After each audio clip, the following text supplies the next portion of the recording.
இன்னைக்கு வந்து இமோஷனல் ரெகுலேஷனுங்கிறத பற்றி பார்ப்போம்.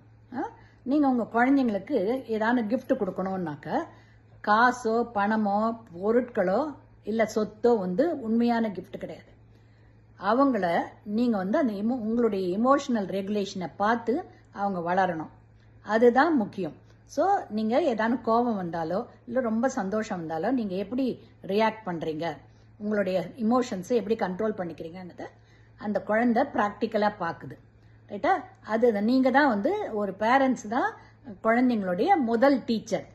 அதனால் நீங்கள் எப்படி பிஹேவ் பண்ணுறீங்களோ அதை பார்த்து தான் அதோட இமோஷனை கண்ட்ரோல் பண்ண கற்றுக்கும். ரைட்டா?